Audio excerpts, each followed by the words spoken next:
ভালোবাসা। মানুষ এই শব্দটার জন্য যুদ্ধ করেছে, পাগল হয়েছে, নিজেকে ধ্বংস করেছে। কিন্তু একটা প্রশ্ন আজও অন্ধকারে লুকিয়ে আছে।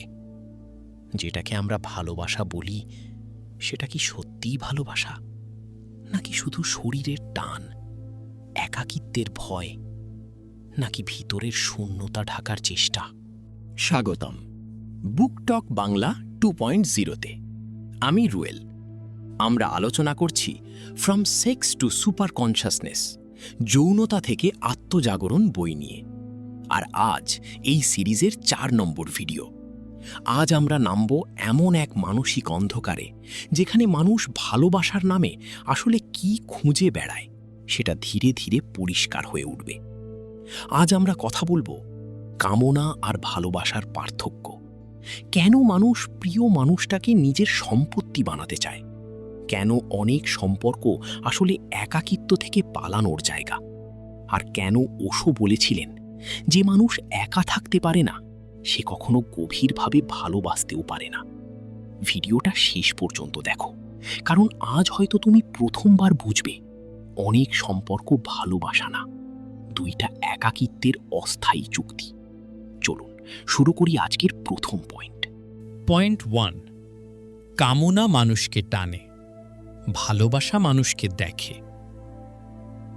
একটা মানুষ তোমার দিকে তাকালো, হঠাৎ বুকের ভিতরে কাঁপন উঠল, মাথার ভিতরে কল্পনা তৈরি হলো, তাকে ছাড়া সব কিছু ফাঁকা লাগতে শুরু করল। আর ঠিক তখনই বেশিরভাগ মানুষ একটা ভুল করে।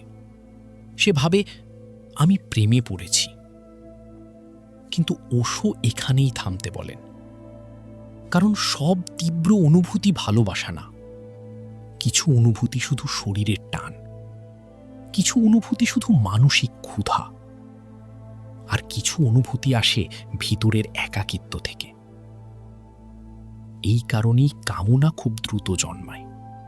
এটা চোখ থেকে শুরু হয়, কল্পনা থেকে শুরু হয়, শরীরের উত্তেজনা থেকে শুরু হয়। কিন্তু ভালোবাসা এত দ্রুত জন্মায় না, ভালোবাসার সময় নেয়। মানুষটার রাগ দেখার পরও পাশে থাকতে হয়, তার দুর্বলতা দেখার পরও বুঝতে হয়, তার মুখোশ ভাঙার পরও তাকে দেখতে হয়। কামনা বলে আমি তোমাকে পেতে চাই, ভালোবাসা বলে আমি তোমাকে বুঝতে চাই। এই দুইটার পার্থক্যটাই পুরো বিষয়ের কেন্দ্র। ওশো বলেন, কামনায় অন্য মানুষটা খুব সহজেই বস্তু হয়ে যায়। তুমি তাকে সত্যিকারের মানুষ হিসেবে দেখো না, তুমি তাকে দেখো নিজের চাহিদা পূরণের মাধ্যম হিসেবে। এই কারণেই অনেক সম্পর্ক শুরুতে আগুনের মতো লাগে, তারপর খুব দ্রুত ফাঁকা হয়ে যায়। কারণ শুরু থেকেই সেখানে বোঝাপড়া কম ছিল, কল্পনা বেশি ছিল। আর কল্পনার একটা সমস্যা আছে, ওটা বাস্তব মানুষকে বেশি দিন সহ্য করতে পারে না। শুরুতে মানুষটা নিখুঁত লাগে, তারপর ধীরে ধীরে বাস্তব মুখটা সামনে আসে। রাগ আছে, অহংকার আছে, অস্থিরতা আছে, অন্ধকারও আছে। আর তখন অনেক মানুষ বলে তুমি আগের মতো নেই। আসলে মানুষটা সবসময় এমনই ছিল, শুধু তোমার কল্পনা ভাঙতে শুরু করেছে। এবং এখানেই একটা ভয়ঙ্কর প্রশ্ন উঠে আসে, তুমি কি সত্যিই মানুষটাকে ভালোবাসছো, নাকি শুধু তার মাধ্যমে নিজের ভিতরের শূন্যতা ঢাকতে চাইছো? এর পরের পয়েন্টে আমরা আরও গভীরে নামব, যেখানে ভালোবাসার নামে মানুষ ধীরে ধীরে অন্য মানুষটার উপর মালিকানা বসাতে শুরু করে। আর তুমি আমার, এই 3টে শব্দ কিভাবে ভালোবাসাকে নিঃশব্দ বন্দিত্বে বদলে দেয়। পয়েন্ট 2, তুমি আমার। ভালোবাসা কখন মালিকানায় বদলে যায়? শুরুতে এই কথাগুলো খুব মিষ্টি লাগে। তুমি শুধু আমার, আমি তোমাকে কাউকে ভাগ দিতে পারবো না, তুমি ছাড়া আমি কিছুই না। মানুষ এগুলোকে গভীর প্রেম ভাবে। কিন্তু ওশো এখানেই একটা বিপজ্জনক সত্য দেখান, যেখানে মালিকানা শুরু হয় সেখানে ভালোবাসা ধীরে ধীরে মারা যেতে শুরু করে। কারণ ভালোবাসা মানুষকে দেখতে চায়, মালিকানা মানুষকে ধরে রাখতে চায়। এই দুইটার মধ্যে আকাশ পাতাল পার্থক্য। প্রথমে রিলেশনশিপ খুব সুন্দর লাগে, অপেক্ষা আছে, উত্তেজনা আছে, একসাথে থাকার তীব্র ইচ্ছা আছে। কিন্তু ধীরে ধীরে একটা অদৃশ্য ভয় ঢুকতে শুরু করে।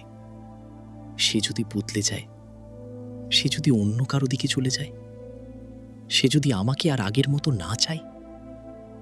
আর এই ভয় থেকেই জন্ম নেয় কন্ট্রোল। প্রথমে খুব ছোটভাবে, কার সাথে কথা বলছো, এত দেরি কেন, ওর মেসেজে এত হাসছো কেন। শুরুতে এগুলো যত্ন মনে হয়, কিন্তু ধীরে ধীরে সম্পর্কের ভিতরে শ্বাস নেওয়াটাই কঠিন হয়ে যায়। কারণ ভয়ের একটা স্বভাব আছে, ওটা কখনো থামে না। আজ শুধু প্রশ্ন করবে, কাল নজরদারি করবে, তারপর স্বাধীনতাকেই বিপদ মনে হবে। ওশো বলেন, যে মানুষ ভিতরে ভিতরে নিরাপদ না, সে ভালোবাসার মধ্যেও মালিক হতে চায়, কারণ সে হারানোর ভয় সহ্য করতে পারে না। এবং এখানেই রিলেশনশিপ বদলে যেতে শুরু করে। দুইটা মানুষ আর পাশাপাশি হাঁটে না, একজন ধীরে ধীরে পাহারাদার হয়ে যায়, আরেকজন বন্দী। সবচেয়ে ভয়ঙ্কর বিষয় হলো এটা খুব ধীরে হয়। মানুষ প্রথমে বুঝতেই পারে না যে ভালোবাসার নামে সে নিয়ন্ত্রণের ভিতরে ঢুকে যাচ্ছে। কারণ মালিকানা প্রায়ই যত্ন সেজে আসে। আমি তোমাকে হারাতে চাই না, আমি শুধু তোমাকে নিয়ে চিন্তা করি। কিন্তু গভীরে গেলে দেখা যায় সেখানে ভালোবাসার চেয়ে ভয় বেশি। এই কারণেই পজেসিভ মানুষ শান্ত থাকতে পারে না। একটু দূরত্ব আর ভিতরে আগুন, একটু কম অ্যাটেনশন আর মাথার ভিতরে হাজার চিন্তা। কারণ সে মানুষটাকে ভালোবাসছে না, শুধু সে মানুষটার মাধ্যমে নিজের নিরাপত্তা ধরে রাখতে চাইছে। এবং এখানেই ওশো সবচেয়ে কঠিন কথাটা বলেন, যে ভালোবাসা স্বাধীনতা কেড়ে নেয় সেটা ভালোবাসা না। কারণ সত্যিকারের ভালোবাসা মানুষকে বন্দী করে না, এটা মানুষকে আরও জীবন্ত করে। একটা পাখিকে যদি সত্যিই ভালোবাসো, তাহলে তাকে উড়তে দেবে, খাঁচায় আটকে রাখবে না। কিন্তু মানুষ রিলেশনশিপের ভিতরে ঠিক উল্টোটা করে। সে বলে তুমি আমার, আর এই আমার শব্দটাই ধীরে ধীরে ভালোবাসাকে ভয়ে বদলে দেয়। কারণ যেই মুহূর্তে তুমি কাউকে সম্পত্তি ভাবতে শুরু করো, সেই মুহূর্তে তুমি তাকে মানুষ হিসেবে দেখা বন্ধ করে দাও। তুমি তখন ভাবো সে আমাকে সুখ দেবে, সে আমাকে ছেড়ে যাবে না, সে সব সময় আমার মতো চলবে। অর্থাৎ মানুষটা আর স্বাধীন সত্তা না, তোমার মানসিক ভরসা হয়ে যায়। আর মানসিক ভরসা যত বাড়ে, ভয়ও তত বাড়ে। এই কারণেই অনেক রিলেশনশিপ বাইরে প্রেমের মতো দেখায়, কিন্তু ভিতরে অদ্ভুত দমবন্ধ লাগে। কারণ সেখানে ভালোবাসা কমে গেছে আর হারানোর আতঙ্ক বেড়ে গেছে। এর পরের পয়েন্টে আমরা আরও গভীরে নামব, যেখানে আমরা দেখব কেন এত মানুষ রিলেশনশিপের ভিতরে গিয়েও ভিতরে ভিতরে একা থেকে যায়। আর কেন ওশো বলেছিলেন, যে মানুষ নিজের একাকিত্ব থেকে পালায় সে কখনো সত্যিকারের ভালোবাসায় পৌঁছাতে পারে না। পয়েন্ট 3, মানুষ অনেক সময় ভালোবাসার জন্য না, একাকিত্ব থেকে পালানোর জন্য সম্পর্ক খোঁজে। রাত, ঘর অন্ধকার, ফোনে কোনো মেসেজ নেই, কেউ অপেক্ষা করছে না, কোনো শব্দ নেই। আর ঠিক তখনই অনেক মানুষ নিজের ভিতরের একটা অদ্ভুত শূন্যতা অনুভব করে। এই নীরবতাটাই মানুষকে ভয় দেখায়। কারণ বেশিরভাগ মানুষ একা থাকতে শেখেনি, সে সবসময় কিছু না কিছু দিয়ে নিজেকে ব্যস্ত রাখে। মানুষ, কথা, সম্পর্ক। পয়েন্ট 3, মানুষ অনেক সময় ভালোবাসার জন্য না, একাকিত্ব থেকে পালানোর জন্য সম্পর্ক খোঁজে। রাত, ঘর অন্ধকার, ফোনে কোনো মেসেজ নেই, কেউ অপেক্ষা করছে না, কোনো শব্দ নেই। আর ঠিক তখনই অনেক মানুষ নিজের ভেতরের একটা অদ্ভুত শূন্যতা অনুভব করে। এই নীরবতাটাই মানুষকে ভয় দেখায়। কারণ বেশিরভাগ মানুষ একা থাকতে শেখেনি, সে সবসময় কিছু না কিছু দিয়ে নিজেকে ব্যস্ত রাখে। মানুষ, কথা, সম্পর্ক, অ্যাটেনশন। কারণ একা হলেই নিজের ভেতরের অস্থিরতা শোনা যায়। আর ওশো এখানেই খুব অস্বস্তিকর একটা সত্য বলেন, অনেক মানুষ ভালোবাসার জন্য রিলেশনশিপে যায় না, তারা যায় নিজের ভিতরের শূন্যতা থেকে পালাতে। এই কথাটা হার্শ শোনাতে পারে, কিন্তু একটু চারপাশে তাকাও। কত মানুষ সত্যিই কাউকে বুঝতে চায়, আর কত মানুষ শুধু চায় কেউ তাকে একা অনুভব করতে না দিক। এই কারণেই কিছু রিলেশনশিপ শুরুতেই খুব ইন্টেন্স হয়। সারাদিন কথা, বারবার ফোন দেখা, রিপ্লাই না এলেই অস্থিরতা, একটু দূরত্ব হলেই প্যানিক। মানুষ ভাবে এটাই গভীর প্রেম, কিন্তু ওশো প্রশ্ন করেন, যেখানে এত অস্থিরতা, সেখানে সত্যিই ভালোবাসা আছে, নাকি ভিতরের এমটিনেস চিৎকার করছে? কারণ সত্যিকারের ভালোবাসা মানুষকে ধীরে ধীরে শান্ত করে, আর ডিপেন্ডেন্স মানুষকে ভিতর থেকে কাঁপিয়ে দেয়। এই কারণেই অনেক মানুষ রিলেশনশিপের ভিতরে থেকেও অদ্ভুত ক্লান্তি অনুভব করে। কারণ সে ভালোবাসছে না শুধু, সে সবসময় কিছু চাইছে। নিশ্চয়তা, গুরুত্ব, প্রমাণ, অ্যাটেনশন। সে চায় অন্য একজন মানুষ তার ভিতরের ফাঁকা জায়গাটা ভরিয়ে দিক। কিন্তু এখানেই একটা বড় সত্য আছে, কেউ তোমাকে সম্পূর্ণ করতে পারবে না। কারণ ভিতরের শূন্যতা বাইরের মানুষ দিয়ে স্থায়ীভাবে ভরে না। কিছু সময়ের জন্য ডিস্ট্র্যাকশন পাওয়া যায়, স্থায়ী শান্তি না। এই কারণেই অনেক রিলেশনশিপ শুরুতে স্বর্গের মতো লাগে, তারপর ধীরে ধীরে ইমোশনাল এক্সস্টন শুরু হয়। কারণ শুরু থেকেই সেখানে সচেতনতা কম ছিল, মানসিক প্রয়োজন বেশি ছিল, এবং প্রয়োজন যত বাড়ে, ভয়ও তত বাড়ে। সে যদি চলে যায়, সে যদি বদলে যায়, আমি আবার একা হয়ে যাব না তো? দেখো, যে মানুষ নিজের সাথে শান্তিতে থাকতে পারে না, সে খুব সহজেই অন্য মানুষের ওপর মানসিকভাবে ঝুলে পড়ে। আর ঝুলে থাকা ভালোবাসা না, এটা ডিপেন্ডেন্স। ওশো এখানেই রিলেশনশিপকে মেডিটেশনের সাথে যুক্ত করেন। তিনি বলেন, যে মানুষ নিজের একাকিত্বকে বুঝতে শিখেছে, সে আর রিলেশনশিপকে পালানোর জায়গা বানায় না। কারণ সে ভিতরে ভিতরে ভিখারি না। সে অন্য মানুষের কাছে ভালোবাসা চাইতে যায় না, সে ভালোবাসা ভাগ করতে যায়। এই পার্থক্যটা খুব গভীর। একজন রিলেশনশিপে যায় বাঁচার জন্য, আর একজন যায় ভাগ করার জন্য। একজন আঁকড়ে ধরে, আর একজন স্বাধীনতাও দেয়। এই কারণেই সচেতন ভালোবাসা খুব বিরল। কারণ বেশিরভাগ মানুষ এখনও ভালোবাসছে না, তারা শুধু একা থাকার ভয় থেকে পালাচ্ছে। এর পরের অংশে আমরা পুরো ভিডিওর সবচেয়ে গভীর জায়গায় ঢুকব, যেখানে ওশো এক্সপ্লেন করেন সত্যিকারের ভালোবাসা আসলে কবে জন্মায়, আর কেন যে মানুষ নিজের ভিতরে শান্ত না, সে কখনো কাউকে স্বাধীনভাবে ভালোবাসতে পারে না। পয়েন্ট 4, মানুষ ভালোবাসে না অনেক সময়, শুধু পরিচিত কষ্ট ছাড়তে পারে না। একটা রিলেশনশিপ অনেক আগেই ভিতর থেকে মরে গেছে। কথা আছে, একসাথে থাকা আছে, ছবি আছে, অভ্যাস আছে, কিন্তু জীবন্ত সংযোগ নেই। তবুও মানুষ সম্পর্কটা ছাড়ে না। কেন? কারণ মানুষ সবসময় ভালোবাসার জন্য রিলেশনশিপে থাকে না। অনেক সময় সে থাকে ভয়ের কারণে, অজানা ভবিষ্যতের ভয়, আবার নতুন করে শুরু করার ভয়, একা হয়ে যাওয়ার ভয়। এবং এখানেই ওশো খুব গভীর একটা বিষয় বলেন, মানুষ পরিচিত দুঃখকে অপরিচিত স্বাধীনতার চেয়ে বেশি নিরাপদ মনে করে। এই লাইনটা খুব ডেঞ্জারাস, কারণ এর ভিতরে রিলেশনশিপের একটা লুকানো সত্য আছে। অনেক মানুষ যার সাথে আছে তাকে সত্যিকারের ভালোবাসে না, আর তবুও ছাড়তে পারে না।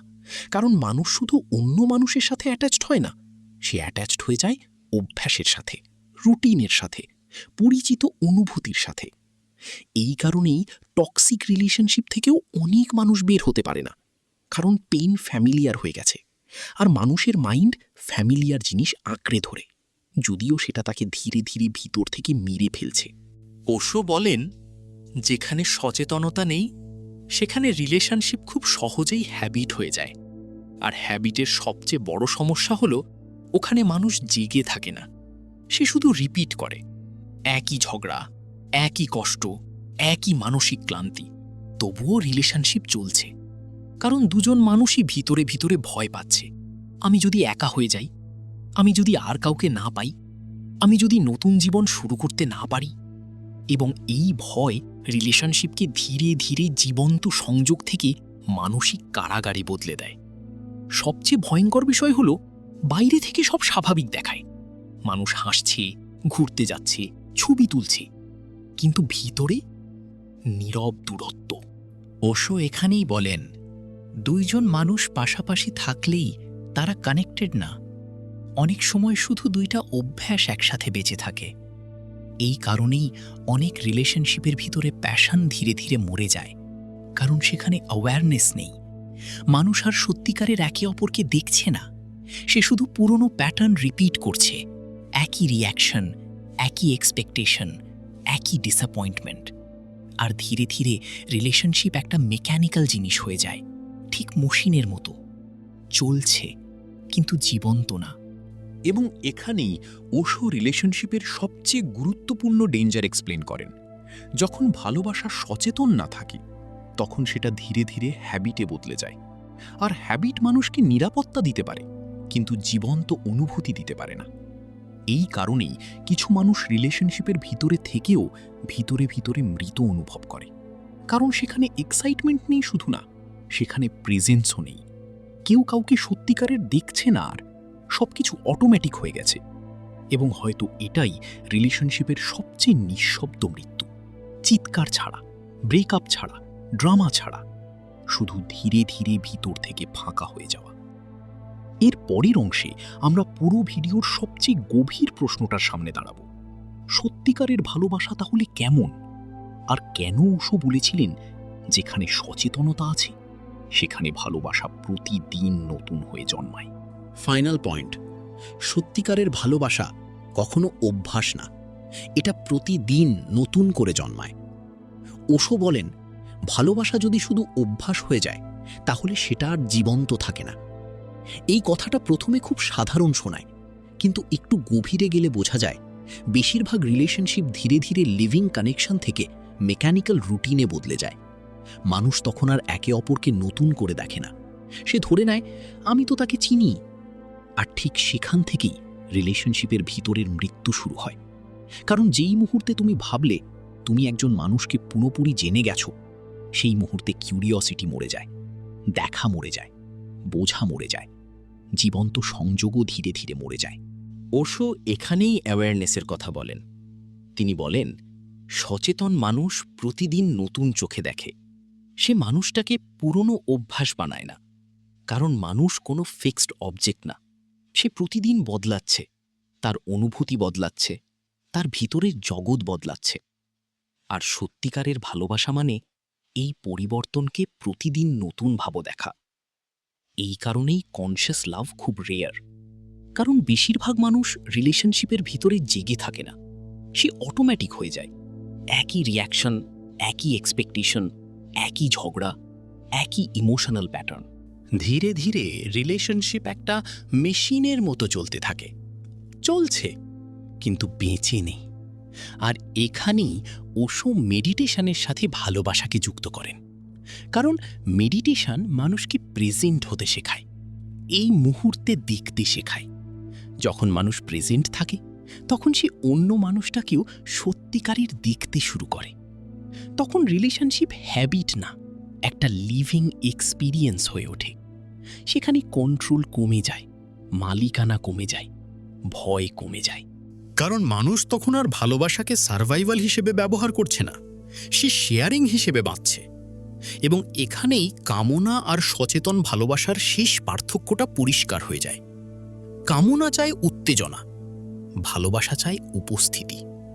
কামনা খুব দ্রুত জ্বলে ওঠে, তারপর ক্লান্ত হয়ে যায়, কিন্তু সচেতন ভালোবাসা ধীরে ধীরে গভীর হয়, কারণ সেটা শরীরের টানের উপর দাঁড়িয়ে না, সচেতনতার উপর দাঁড়িয়ে। এই কারণেই ওশো বলেন, সত্যিকারের ভালোবাসা তখনই জন্মায় যখন মানুষ নিজের ভিতরে জেগে উঠতে শুরু করে। না হলে রিলেশনশিপ খুব সহজেই হ্যাবিট, ডিপেন্ডেন্স, ফিয়ার আর লোনলিনেসের চক্রে আটকে যায়। আজকের পুরো ভিডিওর মূল কথা যদি এক লাইনে বলতে হয়, অনেক মানুষ ভালোবাসা খোঁজে, কিন্তু সচেতনতা ছাড়া ভালোবাসা খুব সহজেই বন্দিত্বে বদলে যায়। আর সত্যিকারের ভালোবাসা শুরু হয় তখন, যখন দুইটা মানুষ একে অপরকে ব্যবহার না করে প্রতিদিন নতুনভাবে দেখতে শেখে। আজকের ভিডিও এখানেই শেষ। যদি ভিডিওটা তোমাকে নিজের রিলেশনশিপ নতুনভাবে ভাবতে বাধ্য করে, তাহলে ভিডিওটা শেয়ার করো আর সাবস্ক্রাইব করো বুকটক বাংলা 2.0। কারণ পরের ভিডিওতে আমরা ঢুকবো আরও অন্ধকার এক বিষয়, পর্নোগ্রাফি মানুষের মাইন্ডকে কিভাবে বদলে দেয় আর কেন আধুনিক মানুষ আগের চেয়ে বেশি একা।